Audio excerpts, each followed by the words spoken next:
गीता में अर्जुन को स्वयं भगवान कह रहे हैं कि उस परमेश्वर की शरण में जा, उसके लिए उन संतों के पास जा जो तत्वदर्शी हो।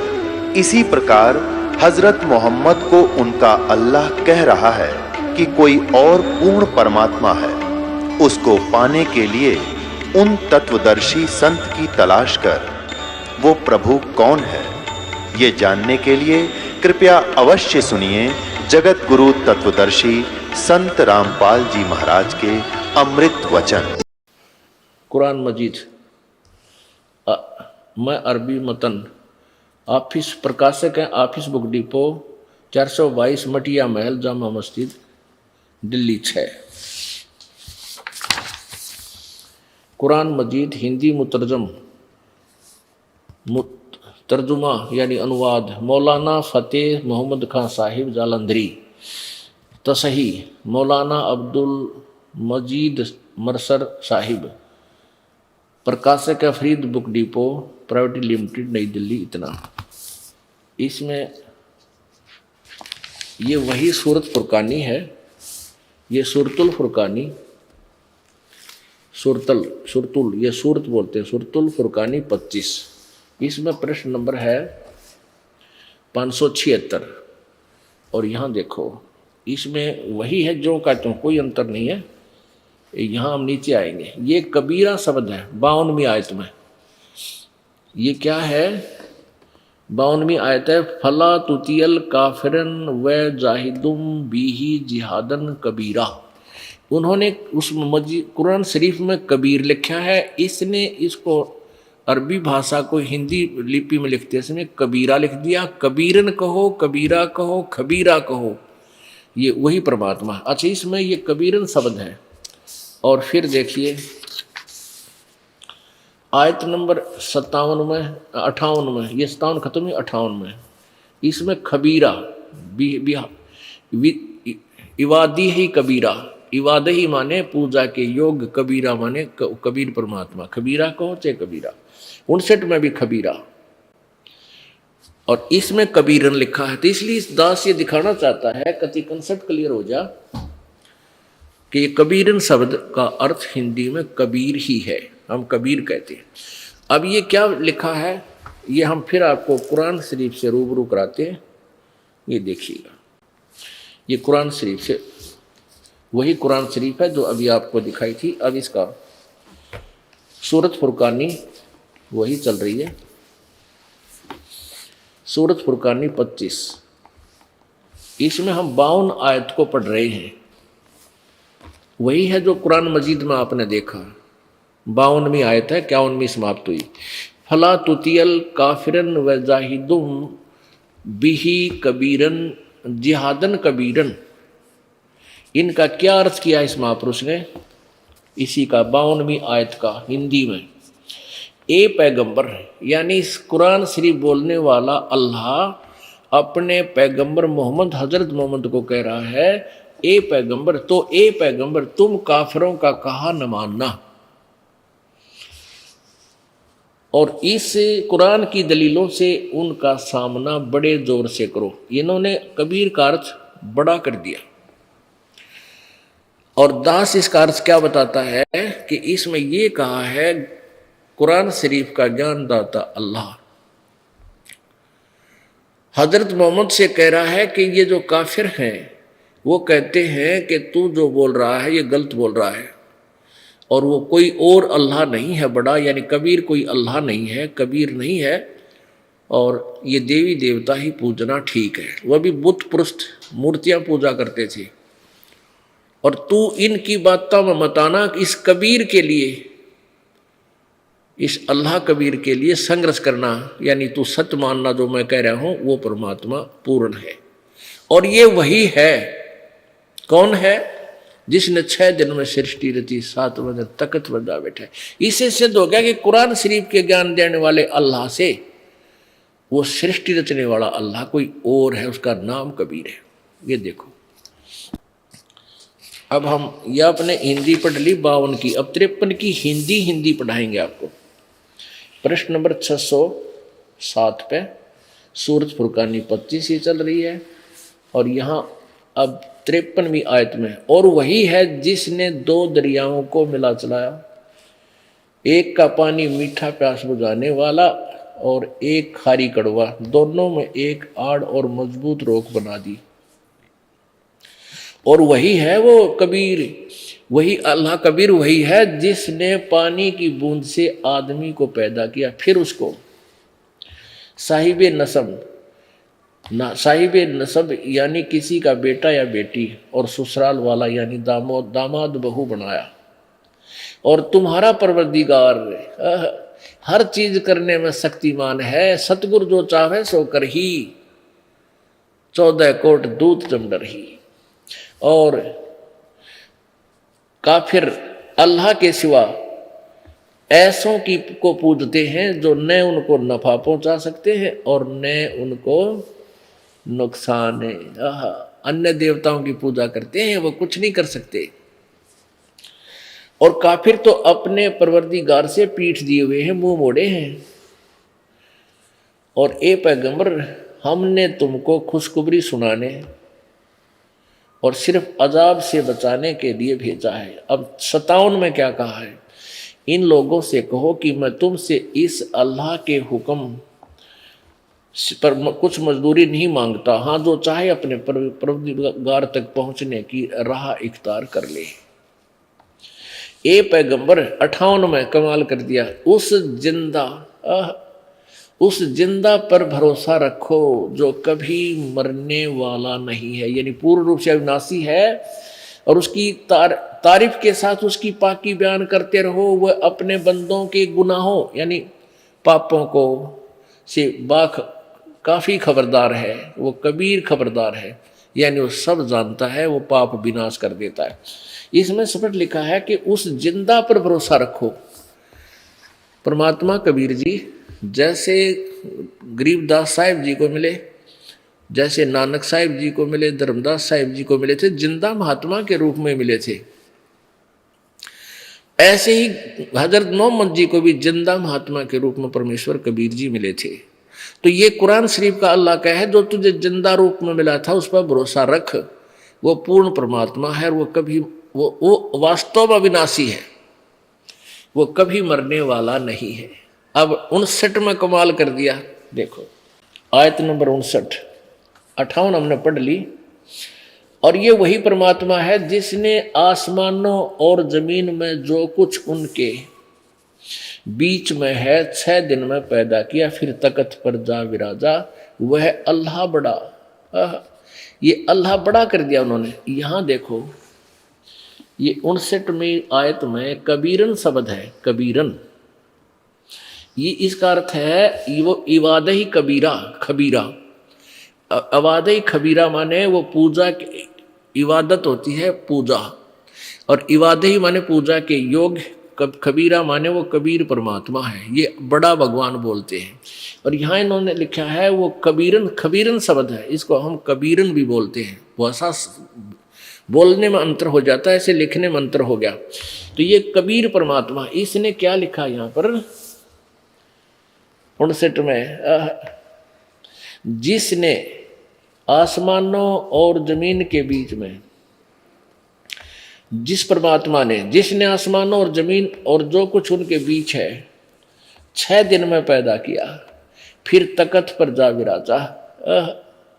वह अल्लाह बड़ा, वह अल्लाह कबीर है। जैसे वेदों वालों ने कबीर देव का, कबीर का अर्थ कर दिया, ऐसे ही ने कबीर का अर्थ कर दिया बड़ा। वह अल्लाह बड़ा, हम कहें वो अल्लाह कबीर, कबीर है और रहमान है। तो उसकी खबर किसी बाखबर इल्म वाले से पूछ देखो, किसी तत्वदर्शी संत से पूछो। कुरान शरीफ का ज्ञान दाता भी कहता मैं भी उसके ज्ञान के उसके विषय में अपरिचित हूँ। तो इससे सिद्ध हो गया कि एक तो ये सिद्ध हुआ कि वो परमात्मा कबीर है, और उसके विषय में पूरे मुसलमान धर्म को कोई ज्ञान नहीं, क्योंकि वो ज्ञान दाता भी कह रहा है कि उसकी खबर किसी बाखबर से पूछो। तो वो ज्ञान कुरान शरीफ के ज्ञान से भिन्न है, वो इस दास के पास है जो परमात्मा ने स्वयं आकर दिया हुआ, कबीर जी। अब देखो, मुसलमान भाई कहते हैं कि परमात्मा तो निराकार है, वो दिखाई थोड़ा ही देता है, साकार कभी नहीं होता। और ईसाई भाइयों से पूछकर देख लो, उनसे पूछिए कि what is the form of God, वो कहेंगे God is formless. God is formless, formless माने निराकार, उसका कोई आकार नहीं।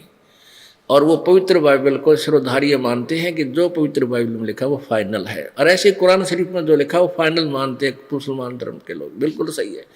और ऐसे ही हिंदू धर्म के लोग जो वेदों और गीता जी में लिखा है वो उसको पवित्र वेदों और पवित्र गीता जी, पवित्र पुराणों के ज्ञान को फाइनल मानते हैं। और वेदों और गीता जी में लिखा परमात्मा साकार है, वो मनुष्य जैसा है, और वही यहाँ वहाँ से चलकर यहाँ साकार रूप में प्रकट होता है, अपना ज्ञान प्रचार करता है, और किसी ने ज्ञान नहीं। ये हमें सभी पूरे विश्व में लोक वेद चल रहा था, यथार्थ ज्ञान नहीं था। अब आपको दिखाते हैं पवित्र बाइबल, इसमें परमात्मा की क्या फॉर्म बताई है, कैसा बताया है, साकार बताया है, मनुष्य सदृश बताया है कि मनुष्य जैसा है। अब देखिएगा पवित्र बाइबल, संपूर्ण जीवन अध्ययन बाइबल,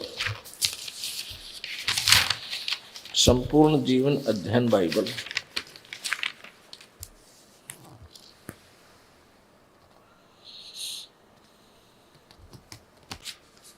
ये कहाँ से छपा है? संपूर्ण जीवन अध्ययन बाइबल, प्रबंधक संपादक डेविड स्टुअर्ट, अंग्रेजी प्रधान संपादक Donald C Stamps MA MDV, संयुक्त संपादक जे वेस्ले आदम्स PhD, संपादक ये सारे। ये कहाँ से छपा है? USA से।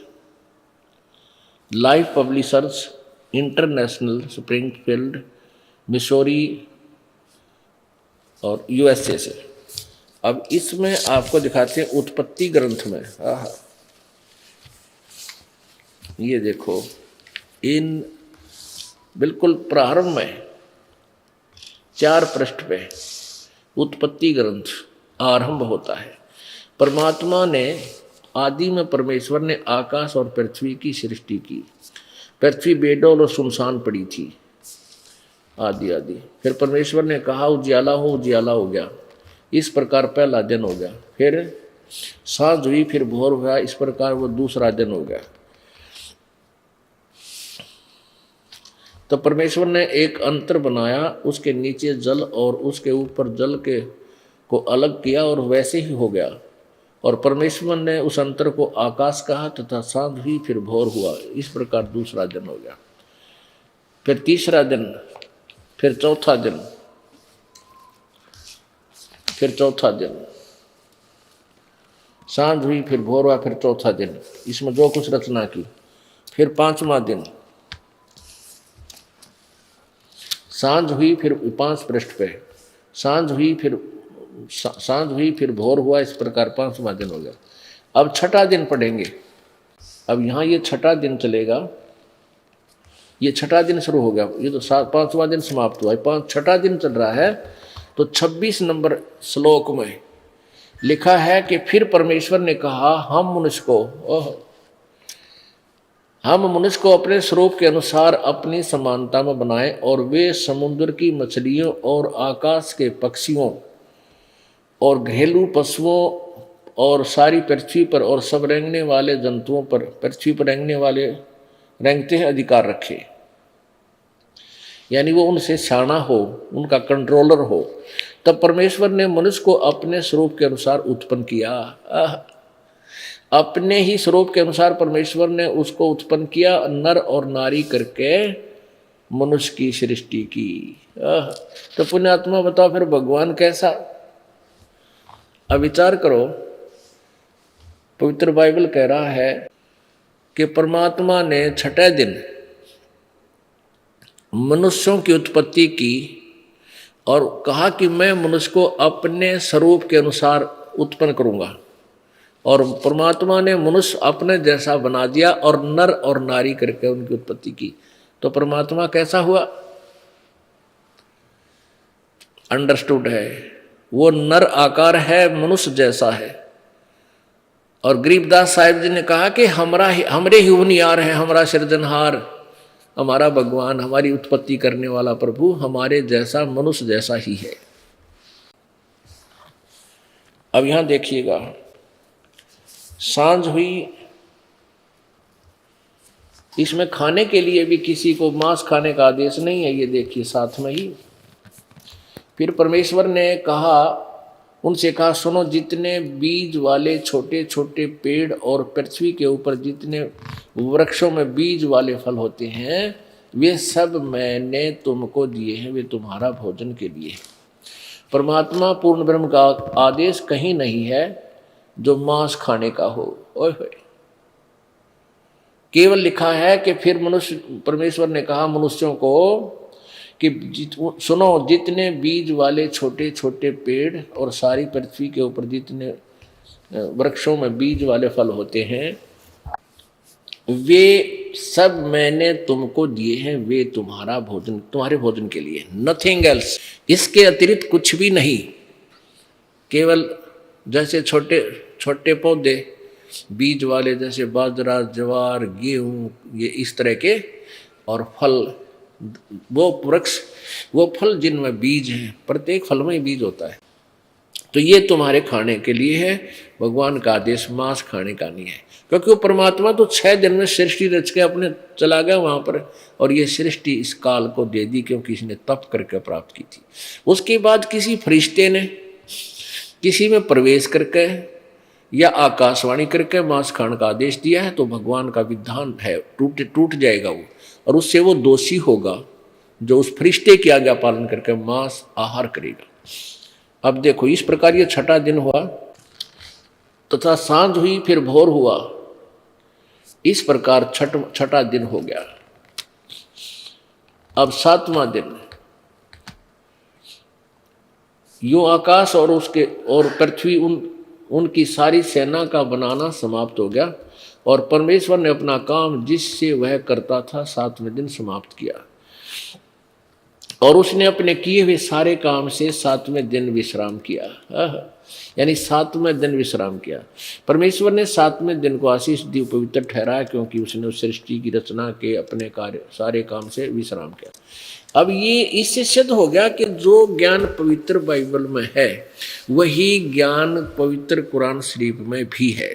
यानी वो उसी को परमात्मा, मुसलमान धर्म और उनका खुदा, वो उसी परमात्मा को फाइनल गॉड मान रहा है, जिसके विषय में पवित्र बाइबल में विवरण है कि 6 दिन में सृष्टि रची, 7वें दिन विश्राम किया।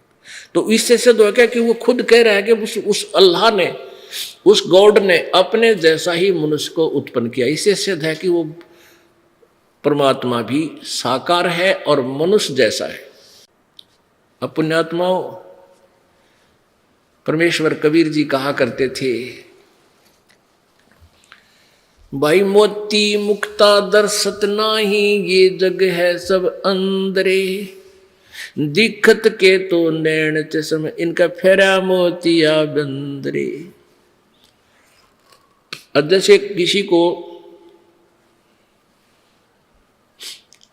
मोतियाबिंद हो जाता, आंखों में एक रोग है, वो आंखें उसकी बड़ी स्वस्थ दिखाई देती हैं, स्वस्थ, और उसको दिखता कती नहीं, नपट अंधा होता है।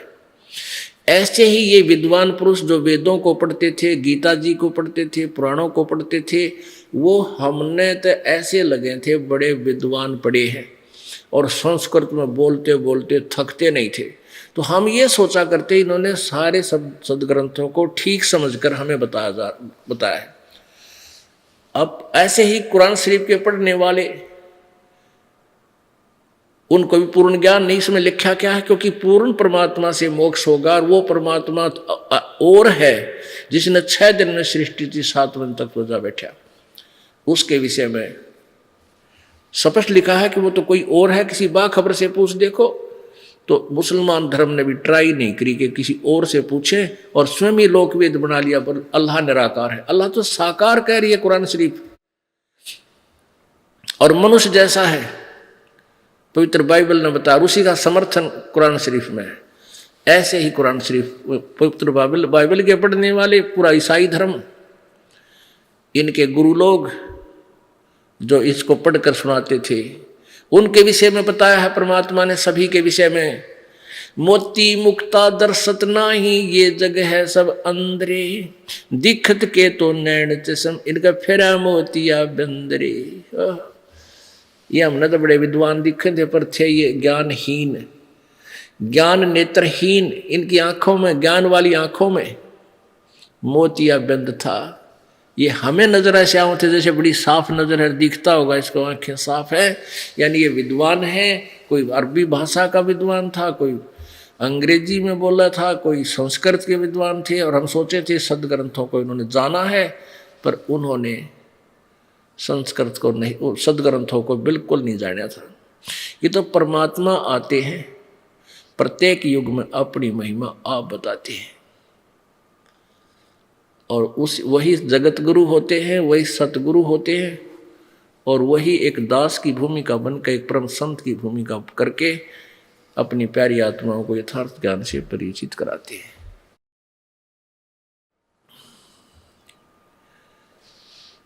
अब ये जो समागम चल रहा है पुण्यात्माओं, इस खुशी में चल रहा है कि इस दिन जो 26 तारीख है फरवरी 2010 की, यानी फाल्गुन उतरते की द्वादशी, इस दिन कबीर परमेश्वर जी सतलोक से चलकर इस भारतवर्ष की पवित्र भूमि पर आए थे, हरियाणा में। अपने आत्माओं, गरीबदास साहिब जी ने अपने परमात्मा के विषय में क्या बताया है और कैसे महिमा गाई है, प्रमाण दिया है।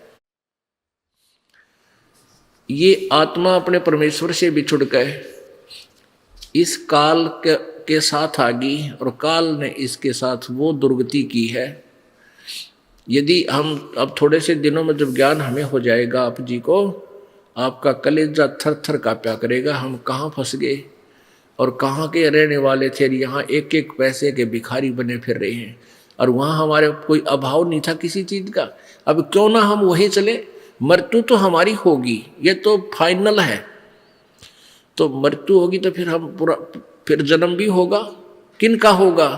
जिनका हृदय यहीं के सुखों में, इन दुखों को सुख मानकर यहीं संपत्ति में, संतान में यहीं उलझा रह जाएगा।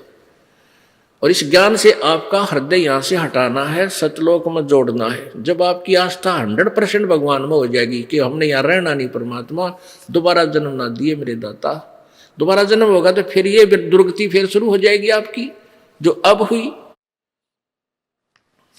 तो फिर हम सतलोक पहुंच जाएंगे। लेकिन ये मन जो है ये सच्चाई की तरफ नहीं चलता, उल्टी साधना इसको बता दे करने को तैयार हो जाएगा। कत्ती बिल्कुल भी नागा नहीं करे, रोजाना बख्ते उठेगा, नहावा धोएगा और बैठ जाएगा न्यू करके, क्योंकि वो डले डोले, उसको पता है कि इसको कुछ मिलना है नहीं। पहाड़ों पे भेज देगा, ऊंचे पहाड़ों पर चढ़ जाएगा केदारनाथ में, इधर तो 2000 फुट गहरी खाई और 1.5 फुट का रास्ता, न्यू धीरे धीरे न्यू कर उसको ऊपर चढ़ जाएगा। अरे इसने न्यू कहते तो भक्ति करियो, मंत्र जब न्यू फिर देखूंगा, वो डट गया, फिर देखेंगे। तो इस प्रकार ये काल, ये मन जो है वास्तविकता को कम और नकल को शीघ्र ग्रहण करता है। अब परमात्मा कहते हैं कि आत्मा रोती हुई अपने भगवान से क्या प्रार्थना करती है। मत दे दी है बालम याणे नू, मैं तो दे दी है बालम याणे नू, मैं तो दे दी है बालम याणे नू, मैं तो दे दी है बालम याणे नू। आत्मा कहती है कि हे परमात्मा, मैं तो इस मन के साथ बांध दी, और ये उल्टी बात ने शीघ्र ग्रहण करे है और सच्चाई की तरफ सरकता नहीं।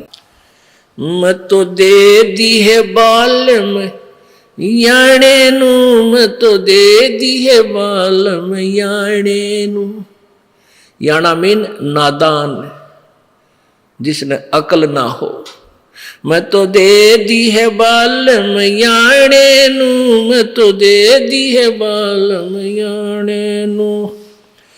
मैं तो दे दी है बालम याणे नू, मैं तो दे दी है बालम। गीता और भागवत पढ़े नहीं बूझे शब्द ठिकाने नू।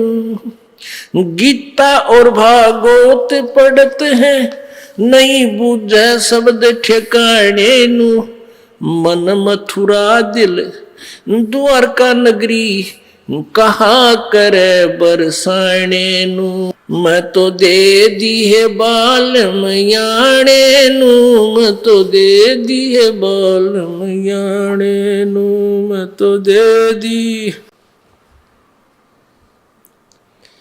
है बालम।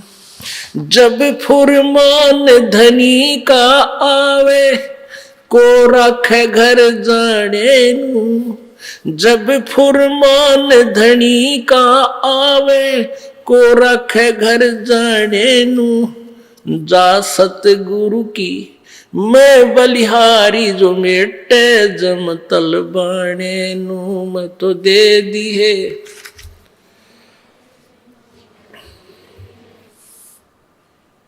मैं तो दे दी है बालम याणे नू। मैं तो दे दी है बालम याणे नू, मैं तो दे दी है।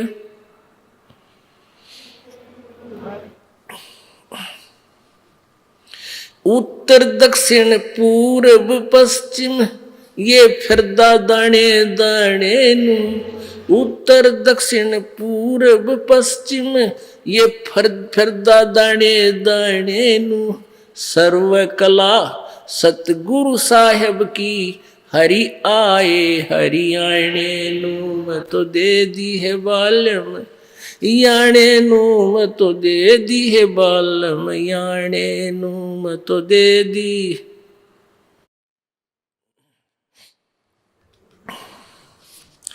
मैं तो दे दी है बालम याणे नू, मैं तो दे दी है बालम याणे नू, मैं तो दे दी है।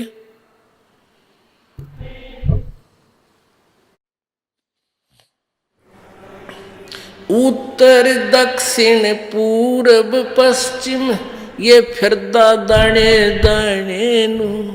उत्तर दक्षिण पूर्व पश्चिम ये फिरदा दाने दाने नू। सर्व कला सतगुरु साहेब की हरि आए हरि आने नू। मैं तो दे दी है बालम याणे नू, मैं तो दे दी है बालम याणे नू, मैं तो दे दी।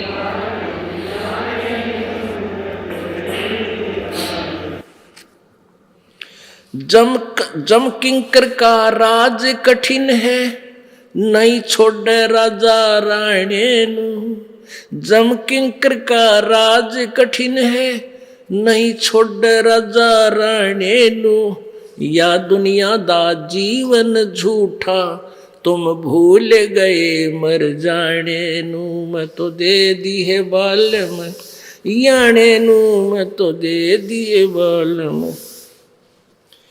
मैं तो दे दी है बालम याणे नू, मैं तो दे दी है बालम याणे नू, मैं तो दे दी।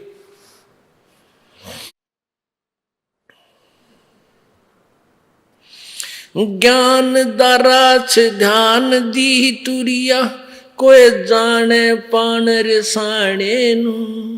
ज्ञान दराच ध्यान दी तुरिया कोई जाने पान रिसाणे नू। महल कपाट सतगुरु खोले अमी महारस खाणे नू। मैं तो दे दी है बालम याणे नू, मैं तो दे दी है बालम याणे नू, मैं तो दे दी।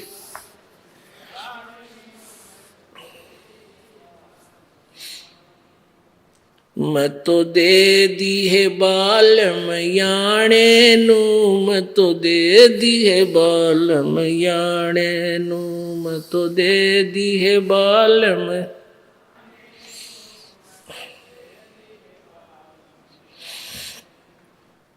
महल कपाट सतगुरु ने खोले, अमी महारस खाड़े नू। महल कपाट सतगुरु ने खोले, अमी महारस खाड़े नू। गरीब दास सुन भंवर उड़ावे, गगन मंडल रम जाने नू। मैं तो दे दी है बालम याने नू, मैं तो दे दी है नू, मैं तो दे दी है बालम याने नू, मैं तो।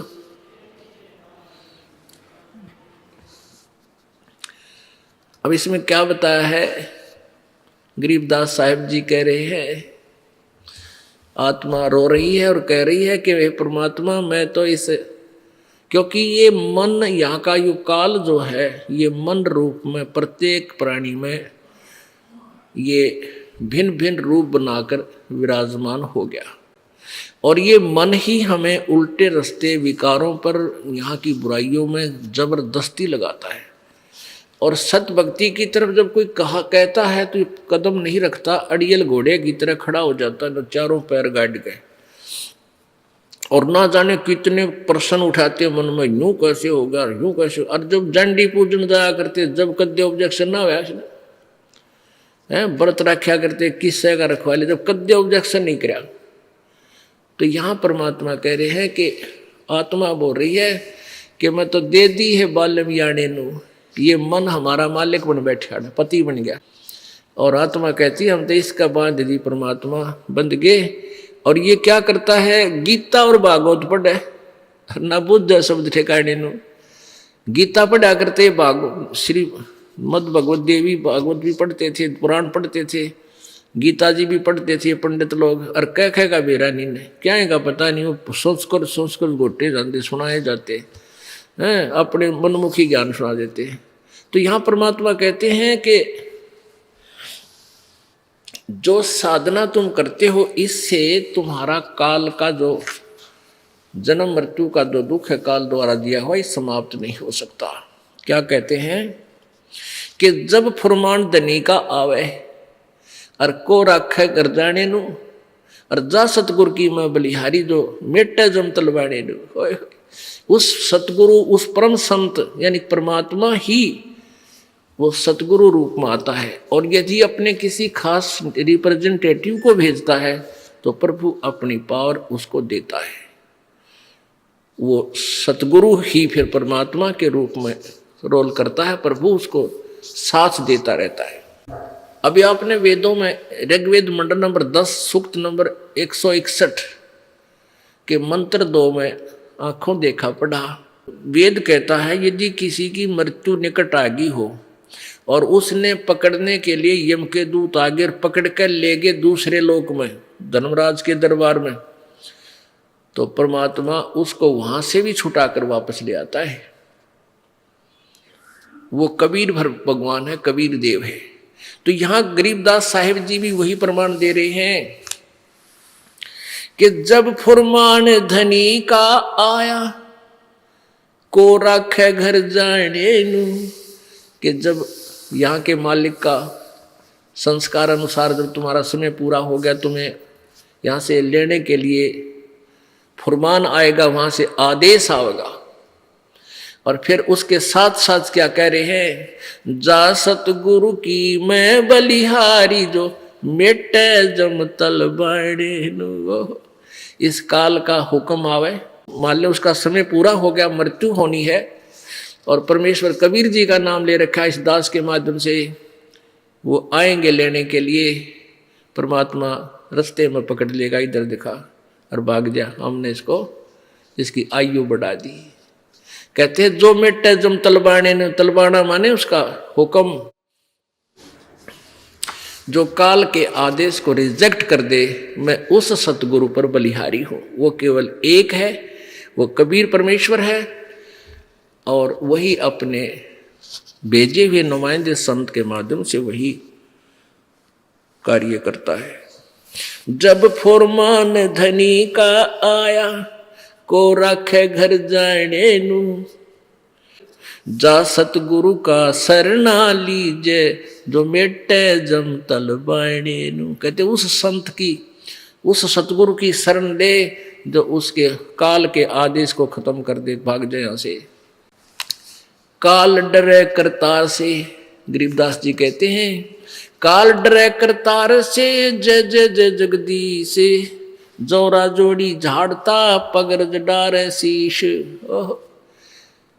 गरीबदास साहिब कह रहे हैं कि काल जो है कबीर परमेश्वर से डरता है और उसको जय जय जय जगदीश, उसके हाथ जोड़ता है, उसके गुण गाता है। और ये मौत परमात्मा कबीर जी के जूते झाड़ती है, यानी उसके खास नौकर हैं, उसके आदेश बिना ये किसी पर अटैक नहीं कर सकते। और परमात्मा कबीर जी के जूते झाड़ के उसके पैरों की चरण अपने माथे को लगाती है। कहने का भाव ये है कि उस कबीर परमात्मा के हुक्म बिना हमारे भगत की मौत नहीं आ सकती, जब वो नियम में रहता है। जब लग हंसा हमारी आना, काल लगे ना तेरा बाणा। कबीर परमेश्वर ने कहा था धर्मराज के दरबार में कि जब तक ये हंस मेरी आत्मा मेरी मर्यादा में रहेंगे, ये तम्बाकू जर्दा फीम नहीं खाओगे, शराब नहीं पीवेंगे, आन उपासना नहीं करेंगे, कोई भी बुराई नहीं करेंगे, तो मेरी मर्यादा में जो हंस रहेगा, मेरा नाम जाप करेगा, ये मंत्र, तो काल का अटैक आप मेरे बच्चा पर नहीं हो सकता। जब लग हंसा हमारी आना, काल लगे ना तेरा बाण, बाण तेरा तीर नहीं लगेगा। ये तीर मार देता, कितना एक्सीडेंट करवा दे, किसी का हार्ट अटैक कर दे, किसी का कैंसर कर दे, किसी का और बीमारी कर दे, यानी उनको मार डालता है। तो फिर परमात्मा कहते हैं ऐसा तेरा अटैक नहीं हो सकता मेरी आत्मा पे। फिर क्या बताते हैं, उत्तर दक्षिण पूरब पश्चिम, तो फिर दाने दाने नु। ये परमात्मा की तरफ में घर से निकलता है, कदे पहाड़ पर जाता है, कदे द्वारका में जाता है, कहीं फिर और जाता है, और फिर आप साधु बन बैठता है और एक एक पैसे न मांगता अंडे। फिर भगवान मिला कहाँ तुझे? कहते उत्तर दक्षिण पूरब पश्चिम, फिर दाने दाने नु। ये सर्व कला सतगुरु साहेब की, हरि आए हरि आने नु। अब पुणात्मा आज से 250 वर्ष पहले लगभग ये कबीर परमेश्वर की महिमा की वाणी संत गरीबदास जी द्वारा प्रकट हुई थी, लिखी गई थी, बोली गई थी, लिखवाई गई थी। उस समय ये हरियाणा प्रांत अलग नहीं था। अब उस समय गरीबदास जी ने कहा था कि ये हरियाणा अक्षेत्र बनेगा, और इस हरियाणा इसलिए इसका क्षेत्र हरियाणा रख दिया कि यहाँ कबीर परमात्मा आए थे सतलोक से चलकर। हरियाणा यानी भगवान के आने का स्थल। अब कहते हैं सर्व कला सतगुरु साहिब की। कहते तुम वहाँ तुम ढूंढने जाते हो केदारनाथ में भगवान को, और भगवान आया छुड़ानी के खेतों में मुझे मिला करके, हैं तुम भगवान को वहाँ ढूंढ रहे हो, वो मेरे पास आया, आया हरियाणे नु।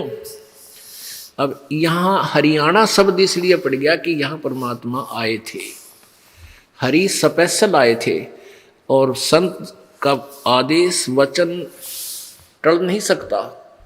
तो गरीबदास जी ने इसका नाम हरियाणा रख दिया। तो आखिर में ये आके सन 1966 में, अब यानी 30-40 साल पहले, ये पंजाब के विभाजन से हरियाणा क्षेत्र बना। तो ये हरियाणा इसलिए पड़ा कि यहाँ कबीर परमात्मा कबीर हरि आए थे, इस हरियाणा प्रांत में। जम किंकर का राज कठिन है, ना छोड़े राजा रानी नू, और यह दुनिया दा जीवन झूठा तुम भूल गए मर जाने नू। तुम इस परमात्मा के यहाँ जो है छोटे झूठे सुख को, इसी को सुख मानकर तुम उस दिन को भूल गए, तुम्हारी मृत्यु भी होगी। अपुण्यात्माओं, प्रत्येक व्यक्ति, जैसे किसी को कोई डेथ हो जाती है वहाँ सभी जाते हैं, यही कहते हैं भाई एक दिन तो सब ने मरना है, क्यों चिंता करते हो। औपचारिकता से करके आ जाते हैं। और लेकिन कबीर साहब कहते हैं मौत भूल गया बावड़े, मौत विसारी बावड़े, अचरज किया कौन, ये तन माटी में मिल जाएगा जो आटे में लो। ये कितना सुंदर शरीर जिसके ऊपर तो फूला फिरे, नरे कुकर्म करन लाग रहा, शराब पीवे, जर्दा खावे, मांस खावे, तम्बाकू फीम प्रयोग करे। इसमें ये कुबाड़ नहीं डालना था, इसमें तो काजू किस्मत सेब संतरे और देसी घी का हलवा खीर लड्डू जलेबी ये खा। इसमें गोबर भरन लाग रहा, मांस वगैरह तम्बाकू अड़ंगा खावा। बताइए यो भगवान का घर है, इसके अंदर सब देवताओं का वास है, परमात्मा का भी इसमें वास है। और भगवान के घर में कूड़ा करकट गिर का और उसत मांगे फिर तू दुआएं कैसे देगा तुझे निकम्मे। तो परमात्मा कहते हैं मौत भूल गया बावड़े, इतना चाला कर दिया कौन है।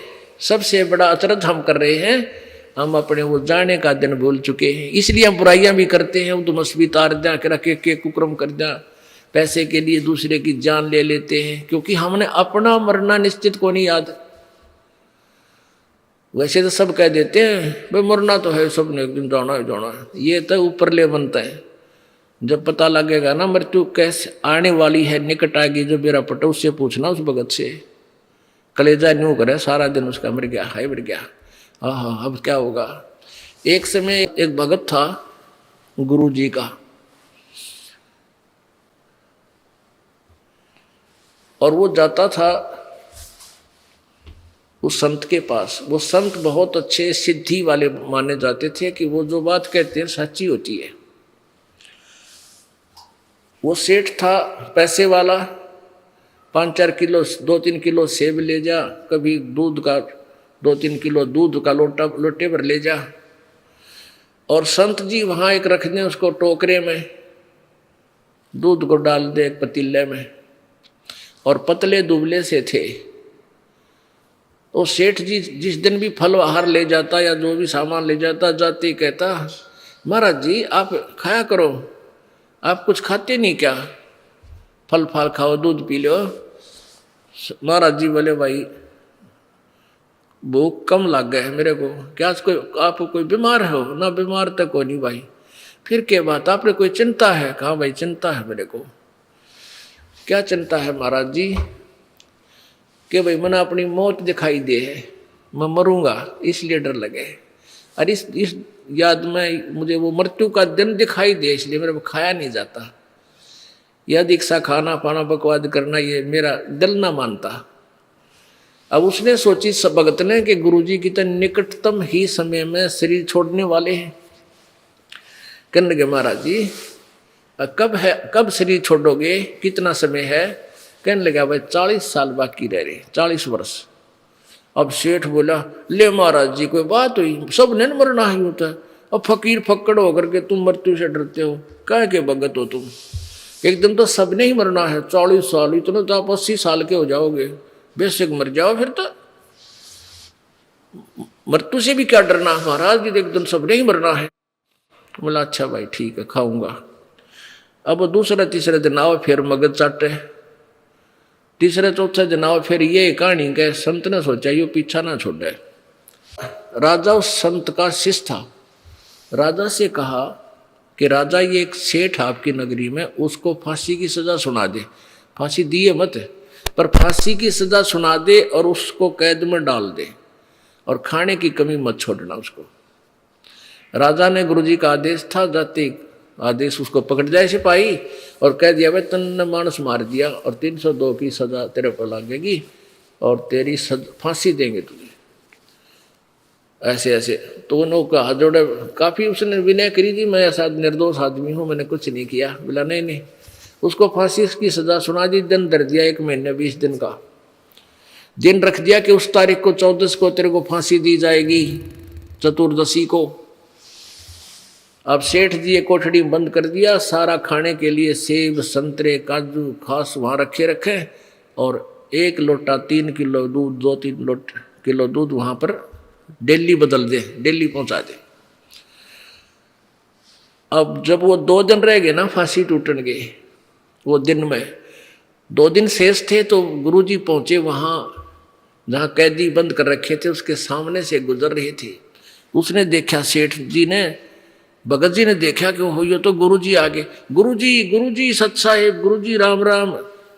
गुरुजी ने देखा, बोलिया वो मत कौन सा, वो पछाड़ना चाहो थे कौन सा है। उन्हें देखा करे, भगत आप कैसे यहाँ? महाराज जी मैं कति निर्दोष हूँ, आपने पता है मैं कैसा कर सकता हूँ ऐसी गलती, मैं झूठे केस में फंसा दिया। महाराज जी बोले भाई तू कमजोर बहुत हो गया कि मैं खाता पीता नहीं, देख रहे दूध भी रखा है, केले संतरे सेब शाब भी बचा तेरे पास बहुत रखे हैं, खाते नहीं आप। महाराज जी मुँह का नहीं बिना कराया जाता है, क्या हो गया रहा ऐसा क्या बात होगी? हेमंता 14 दिखा है या 14 दिखा है कि मैं मरूंगा, अब खाया नहीं जाता। तब महाराज ने कहा बेटा तने जैसे या 14 दिक्कत थी ना, 14-15 दिन शेष मन वो 40 वर्ष के बाद जो मेरा दिन है नो दिखाई दे, जैसे तुझे आज दिखाई दे। पैर पकड़ दिए, अपने माफ करा दे, मैं आपकी भक्ति करूंगा, दिन रात भजन करूंगा। और राजा बुलाया और कहा राजन छोड़ दे, तो निर्दोष आदमी है, तो बड़ा भगत आदमी है। उन्हें छोड़ दिया। तो पुण्यात्माओं नो कहना आसान है, मरना सब नहीं, मटरा जो मेरा पट्टा जब कैंसर हो जाएगी, रोज दिन गिड़ेगा, कई दिन और रह गए। तो पुण्यात्माओं अपनी उस मौत को याद रखो, यहां से जाना पड़ेगा, और यह याद रहेगी तो भक्ति भी होगी, कुबद भी छूटेगी, ये बुराई भी छूटेगी और परमात्मा प्राप्ति होगी। बोलो सतगुरुदेव। परमपिता परमात्मा पूर्ण ब्रह्म सारी सृष्टि के रचनहार कुल मालिक कबीर देव कबीर साहब अपनी प्यारी आत्माओं को काल के जाल से निकालने के लिए स्वयं ही सतलोक से चलकर यहाँ आते। लेकिन हम अज्ञान से इतने परिपूर्ण होते हैं कि हम परमात्मा को पहचान नहीं पाते, और उन अज्ञानी ऋषियों संतों और महंतों मंडलेश्वरों में ऋषियों के चक्कर में अज्ञान आधार से हम अपने ही पिता के विरुद्ध हो जाते हैं, उनसी के शत्रु बन जाते हैं। क्योंकि काल भगवान ज्योति निरंजन यही चाहता है कि परमेश्वर के बारे में इन प्राणियों को ज्ञान ना हो। लेकिन आत्मा भगवान के बिना नहीं रह पा रही, क्योंकि इसको जो सुख सतलोक में था वो यहां नहीं हो रहा। ये सोचता है, जैसे निर्धन व्यक्ति सोचता है कि धनवान हो जाऊं मैं सुखी हो जाऊंगा। धनवान को सुख सपने में भी नहीं होता। अब वो सेठ धनवान समझता है कि ये राजा लोग सुखी होंगे, ये मंत्री बहुत सुखी है, लेकिन राजाओं को और मंत्रियों को भी स्वप्न में भी सुख नहीं हो सकता। राजा लोग सोचते हैं ये सुख तो कितना ऊपर ही होगा, स्वर्ग में। स्वर्ग का राजा देवराज होता है, देवताओं का राजा इंद्र। इंद्र का इतिहास पढ़कर देखो पुराणों में, एक पल भी सुख का सांस इंद्र को नहीं है। और इंद्र की पदवी समाप्त होने के बाद वो सीधा गधे की योनि में जाता है। इंद्र सोचता है कि ब्रह्मा विष्णु महेश सुखी हैं, ये यहाँ के मंत्री हैं। और ब्रह्मा विष्णु महेश का इतिहास पढ़ लो, जो सपने में भी सुख उनको हो। आपने श्रीमद देवी भागवत गीता प्रेस गोरखपुर से प्रकाशित यानी देवी पुराण में प्रथम स्कंद में प्रश्न नंबर 28 पर और 29 पर पढ़ा। भगवान विष्णु जी बता रहे हैं ब्रह्मा जी को कि मैं दुर्गा का ध्यान करता हूँ, कठिन घोर तप करता हूँ, और ज़्यादा समय फिर मैं क्योंकि तपस्या करके सिद्धि आ जाती है, और फिर उन सिद्धियों से फिर राक्षसों को मारता हूँ, दुष्ट आत्माओं को मारता हूँ, भगवान विष्णु कह रहे हैं। और थोड़ा बहुत कोई समय मिलता है, सौभाग्य प्राप्त होता है, तो लक्ष्मी के साथ सुखपूरी समय बिता पाता हूँ, नहीं तो मैं ज़्यादातर समय युद्ध में ही व्यतीत करता हूँ। तो कहाँ सुख हुआ श्री विष्णु जी को? और विष्णु जी का अवतार श्री रामचंद्र जी आए थे। जय श्री रामचंद्र जी को कभी सपने में भी सुख हुआ हो तो, और विचार कर लो, हम उनको भगवान मान रहे थे। जब युवा हुए शादी होगी, विवाह होते ही वनवास हुआ और वनवास में सीता जी का अपहरण हुआ। फिर रावण के साथ युद्ध हुआ, लाखों लोग मरे, करोड़ों व्यक्ति मारे गए। फिर सीता जी को वापस लाए, एक धोबी के व्यंग से गर्भवती सीता जी को घर से निकाल दिया। वो बेचारी कहीं कहीं भटकती हुई और वाल्मीकि महर्षि जी के आश्रम में जाके उस माई ने शरण पाई। अब रामचंद्र जी राजा और परिवार उसके पास नहीं, ना जाने कहाँ दुख पा रहा है, तो वो व्यक्ति कभी भी सुखी नहीं हो सकता जिसका परिवार बर्बाद हो चुका हो। बताओ वो क्या सुख था? तो सारी पृथ्वी का राजा बन जावे, आग लगे इसे राज के। और फिर रामचंद्र रूप में उसने बाली को मारा था, सुग्रीव के भाई को, विष्णु जी ने अर्थात रामचंद्र जी ने। उसका प्रतिफल उसने स्वयं श्री कृष्ण रूप में आकर बदला दिया। एक शिकारी ने भगवान श्री कृष्ण के पैर में तीर मार कर उनका वध किया। और श्री कृष्ण जी का जीवन, पूरे जीवन का इतिहास देख लो, सारा जीवन दुख में, जन्म जेल में, माँ बाप जेल में, मामा शत्रु बन गया, मारने के लिए पीछे पीछे दौड़ रहा है, कभी केसी मारने जा रहा है, कभी पुतना जा रही है, कभी कोई भाग रहा है, कोई कुछ कर रहा है, कभी चाणोर उसके पीछे लगा है, कभी जरासंध और कभी काल्यवन। उनके सताए हुए भगवान श्री कृष्ण जी और द्वारका बनाई अलग से समुद्र में एक टापू ढूंढ गए। वहां जाकर कुछ दिन वो राहत मिली। उसके बाद दुर्वासा के श्राप से पूरे यादव कुल का विनाश हो गया और श्री कृष्ण जी के भी कई हजार पुत्र थे, पौत्र थे, परपोते थे, वो सभी मारे गए और श्री कृष्ण जी भी अंत में तीर से मारे गए। तो कैसे सुख हुआ? कबीर परमात्मा कहते हैं, भाई तन दर सुखिया कोई न देखा, जो देखा सो दुखिया हो, उदय अस्त की बात करते हैं, मन सबका किया विवेका हो, सबका किया विवेका हो। तन दर सुखिया कोई न देखा, जो देखा सो दुखिया हो, उदय अस्त की बात करते हैं, मन सबका किया विवेका हो, सबका किया विवेका हो। भाई घाटे बाधे सब जग दुखिया, के गृहस्थी बैरागी हो, घाटे बाधे सब जग दुखिया, के गृहस्थी बैरागी हो। सुख देव ने दुख के डर में, गर्भ में माया त्यागी हो, गर्भ में माया त्यागी हो। तंदर सुखिया कोई न देखा, जो देखा सो दुखिया हो, उदय अस्त की बात करते हैं, मन सबका किया विवेका हो, सबका किया विवेका हो। भाई जंगम दुखिया जोगी दुखिया, तपस्वी को दुख दूना हो। जंगम दुखिया योगी दुखिया, तपस्वी को दुख दूना हो। आशा तृष्णा सब में व्यापे, कोई महल न सुना हो, कोई महल न सुना हो। तंदर सुखिया कोई न देखा, उदय अस्त की बात करते हैं, मन सबका किया विवेका हो, सबका किया विवेका हो।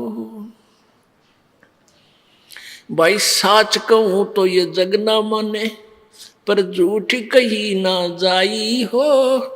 साच कहूं तो ये जग ना माने, पर झूठ कही ना जाई हो। ये ब्रह्मा विष्णु शिव जी दुखिया, जिन ये राह चलाई हो, जिन ये राह चलाई हो।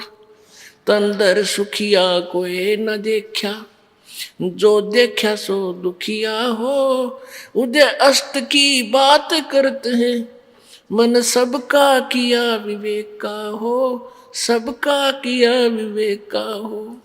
भाई सुरपति दुखिया भूपति दुखिया, रंक दुखी बपरीती हो। सुरपति दुखिया भूपति दुखिया, रंक दुखी बपरीती हो। कह कबीर और सब दुखिया, एक संत सुखी मन जीती हो। संत सुखी मन जीती हो, तंदर सुखिया।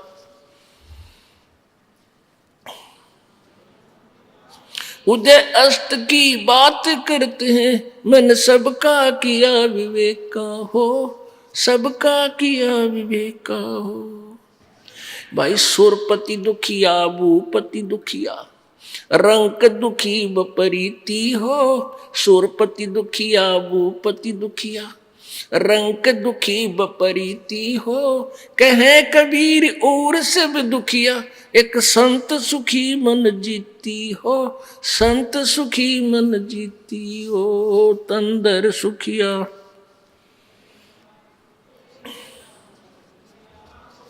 उदय अस्त की विवेका हो, सबका किया विवेका हो।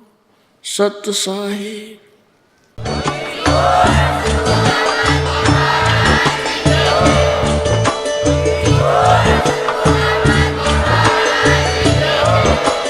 आप सुन रहे थे जगत गुरु तत्वदर्शी संत रामपाल जी महाराज जी के मंगल प्रवचन। अधिक जानकारी के लिए विजिट कीजिए हमारी वेबसाइट www.jagatgururampalji.org। संत रामपाल जी महाराज जी के शुभ आशीर्वाद से पूरे विश्व भर में 500 से भी ज्यादा नाम दीक्षा केंद्र हैं, जिन पर संत रामपाल जी महाराज जी द्वारा ऑनलाइन निशुल्क नाम दीक्षा दी जा रही है। अपने नजदीकी नाम दीक्षा केंद्र का पता करने के लिए संपर्क करें 8222880541।